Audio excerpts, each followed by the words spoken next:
बिस्मिल्लाहिर्रहमानिर्रहीम। अस्सलाम वालेकुम दोस्तों, नई वीडियो में खुश आमदेद। दोस्तों, इंतहाई अफसोसनाक खबर है। इसराइली फाशा खवातीन का मुकद्दस सरजमीन की गलियों में नीम बरहना रक्स। यूं लग रहा है कि जैसे आले सऊद और आले यहूद ने मुसलमानों की बेबसी का मजाक उड़ाने में कोई कसर नहीं छोड़नी। पूरी दुनिया के मुसलमान शदीद तप गए। अब सऊदी अरब के अंदर से आले सऊद के खिलाफ आवाजें उठना शुरू हो गईं। दोस्तों, आखिर ये क्या वाकयात हुए हैं, वीडियो की तफसील में जाने से पहले आप देख रहे हैं हकीकत की दुनिया डॉक्टर अली के साथ। हमारा चैनल सब्सक्राइब करके घंटी के निशान को दबाना मत भूलिएगा। इस वीडियो को ज्यादा से ज्यादा फेसबुक, व्हाट्सएप और सोशल मीडिया पर शेयर जरूर करें।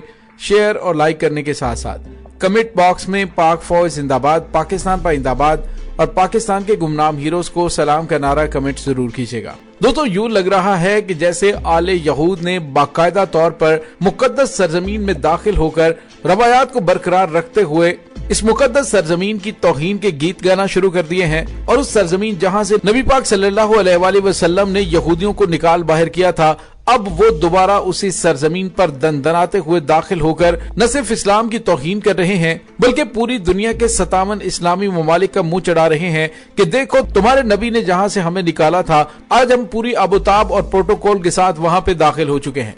दोस्तों, वलिया शहजादा मोहम्मद बिन सलमान ने मनसब संभालते ही कई तारीखी और गैर मामूली नौयत के इकदाम किए, जिनमें विजन 2030 के नाम पर पूरे मुल्क के अंदर फाशी और उडियानी के वो तमाम अड्डे खोलने की इजाजत दी, बल्कि सऊदी अरब की एक मजहबी सल्तनत को सेकुलर मुल्क बनाने के इकदाम शुरू कर दिए। दोस्तों, वैसे तो इस सब के लिए न्यूम सिटी का इंतखाब किया गया था, लेकिन अब रियाज सीजन के नाम से पूरे मुल्क के अंदर जो उडियानी और फहाशी के रिकॉर्ड तोड़े जा रहे हैं, इससे साफ जाहिर हो रहा है कि आले सऊद और आले यहूद के क्या इरादे हैं।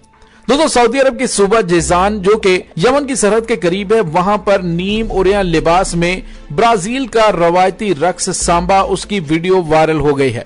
दोस्तों, इस वीडियो में देखा जा सकता है कि जाजान फेस्टिवल 2022 के सिलसिले में एक डांस का एहतमाम किया गया। उसमें 3 गैर मुल्की रकासाएं सऊदी अरब की मुकद्दस सरजमीन के गलियों में नीम ओरियन लिबास में डांस करते हुए देखा जा सकता है। दोस्तों, इस वीडियो के वायरल होने के बाद अवामी सतह पर रद्द-ए-अमल सामने आ रहा है, जिसमें शदीद गम और गुस्से का इजहार किया जा रहा है। और अवामी रद्द-ए-अमल पर जाजान के गवर्नर ने तस्लीम किया है कि सांबा डांस की वायरल होने वाली वीडियो दरअसल जाजान फेस्टिवल की है। इस जमन में वाज़ेह है कि नीम ओरियन लिबास में उन खवातीन ने रियो डी जेनेरो के सालाना कार्निवल परेड में किए जाने वाले डांस जैसा रक्स नहीं था। दोस्तों, यहाँ पे आपको ये बताते चलें कि सऊदी अरब के सरकारी टीवी ने मेले की फोटोज नशर की, लेकिन खवातीन की तस्वीरों को धुंधला कर पेश किया। दोस्तों, सोशल मीडिया पर बहुत सारे लोग इस वाक़े के जिम्मेदारों को सजा देने का मुतालबा कर रहे हैं, लेकिन इस तमाम वीडियो के अंदर जो सबसे इंटरेस्टिंग और सबसे काबिल गौर बात है, जिसपे आपने गौर करना है कि इस वीडियो के अंदर ब्राजीली खवातीन मौजूद नहीं है, बल्कि ये इसराइली खवातीन हैं। इनकी वज़ाकता, इनके रंग और डीडोल को देखें तो आपको साफ पता चलेगा कि आले सऊद ने आले यहूद को कितने मुनज़्ज़म तरीके से प्रोपेगेंडा के तहत सऊदी अरब में दाखिल कर दिया है। मैं तो अपनी एक वीडियो में कह रहा था कि हो सकता है कि आने वाले कुछ अरसे में सऊदी अरब की जानिब से इसराइली फनकारों को भी इन मेलों के अंदर या इस तरह की जो फाशी की तकारीब है उनमें पार्टिसिपेट करने के लिए कहा जाए, लेकिन मोहम्मद बिन सलमान को बहुत ज्यादा जल्दी है, लिहाजा उसने जल्द ही तमाम उरियानी और फहाशी के लिए इसराइली यहूदी खवातीन को मुकद्दस सरजमीन पर इस्लाम की तौहीन के लिए बुला लिया। दोस्तों, वलियत मोहम्मद बिन सलमान की जानिब से हर वो कदम उठाया जा रहा है जिससे इस्लाम पसंद तबके को तकलीफ हो, इस पर भी शदीद रद्द-ए-अमल दिया जा रहा है। दोस्तों, दूसरी जानिब जब से ये बेहयाई के अड्डे और इस तरह के फेस्टिवल सऊदी अरब में मुनक्कद करना शुरू किए गए हैं, इसके साथ ही जिनसी हरासगी के वाकयात में इजाफा होना शुरू हो गया है। लाजमी बात है कि जब इस तरह की नीम ओरियन लिबास के अंदर खवातीन गलियों में डांस करेंगी तो फिर इस तरह के वाकयात तो सामने आएंगे ही। अब इसकी रोकथाम के लिए सऊदी गवर्नमेंट ने अलग से एक डिपार्टमेंट बना दिया है, लेकिन दोस्तों, कुछ गैर मुल्की खवातीन जो सऊदी अरब में इन खुसूसी फेस्टिवल्स के अंदर आई तो उन्होंने शिकायत दर्ज करवाई, जिसमें उन्होंने कहा कि उन्हें जिनसी हरासगी का और इसके उनके पास नाकाबिले तरदीद सबूत भी मौजूद है। दोस्तों, अब यूं लग रहा है कि जिस तरह से दुबई के अंदर उरियानी और फहाशी के तमाम अड्डे मौजूद हैं, यही तमाम अड्डे अब सऊदी सरजमीन पर भी कायम करने की मुकम्मल तैयारियां कर ली गई हैं। मुसलमानों की जहन साजी कर दी गई है कि अब ये सब कुछ होके रहेगा और तमाम इस्लामी ममालिक भी बिल्कुल खामोशी साधे हुए हैं। कहीं पर सरकारी सतह पे इसकी मजम्मत नहीं की जाती, अवामी सतह पे उसके खिलाफ रिएक्शन जरूर आता है। और आपने देखा कुछ दिन पहले आपने देखा कि एक आलम दीन रो रो कर मुकद्दस सरजमीन पर होने वाले इस गैर इस्लामी अमल के बारे में एहतजाज करते हुए नजर आए। अगर वो यकीनी तौर पे सऊदी अरब में होते तो अब तक उन्हें कैफरे किरदार तक पहुंचाया जा चुका होता। दोस्तों, दूसरी जानिब इसराइल की जानिब से तो वाज़ेह तौर पे कहा जाता है कि इस वक्त सऊदी अरब की जो हुकूमत है, यानी मोहम्मद बिन सलमान, जिसे इसराइल अनक्राउंड किंग कहता है, यानी बेताज बादशाह कहता है, इस वक्त मुकम्मल तौर पर इसराइल के कंट्रोल में है। इसराइल की जानिब से जो फैसले करवाए जाते हैं, जो फैसले करवाने हो वो उससे करवाए जाते हैं ताकि मुसलमानों को ज्यादा से ज्यादा तकलीफ दी जा सके। दोस्तों, ये तो नुक्ता आगाज है। अब इसके बाद सूरत हाल आपके सामने है कि मुसलमानों के मुकद्दस तरीन मुकामात पर हुजूम इकट्ठा होने की पाबंदी है।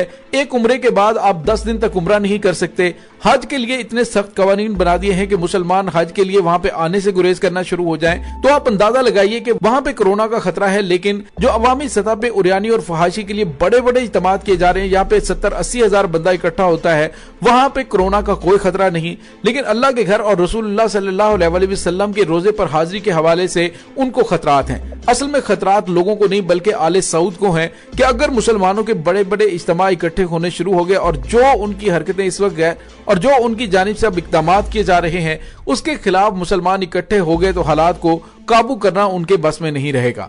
लेकिन दोस्तों, खुदा के हाथ देर है अंधेर नहीं।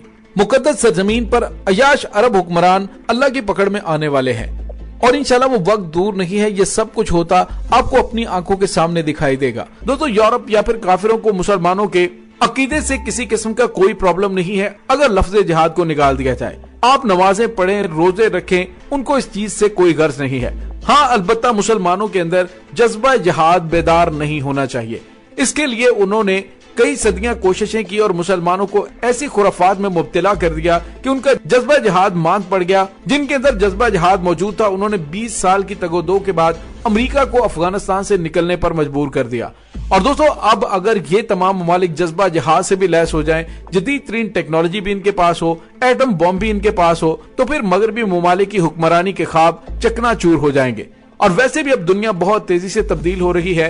तुर्की, पाकिस्तान और दीगर अहम असर रसूख रखने वाले ममालिक अगर एक प्लेटफॉर्म पर इकट्ठे हो जाते हैं और अपनी एक मुश्तरका फौज बना लेते हैं तो यकीन कीजिए कि दुनिया का कोई भी मुल्क मुसलमानों की जानिब मैली नजर से देखने की जुर्रत नहीं कर सकता। दोस्तों, इस तमाम सूरत हाल के बारे में आपका क्या कहना है, कमेंट सेक्शन में अपने ख्यालात का इजहार जरूर कीजिएगा। इसके साथ ही डॉक्टर अली को इजाजत दीजिए। इंशाल्लाह बहुत जल्द मिलते हैं एक नई वीडियो में। तब तक के लिए अपना बहुत सारा ख्याल रखिएगा। पाक फौज जिंदाबाद, पाकिस्तान पाइंदाबाद, पाकिस्तान के गुमनाम हीरोज को सलाम, अल्लाह वारिस।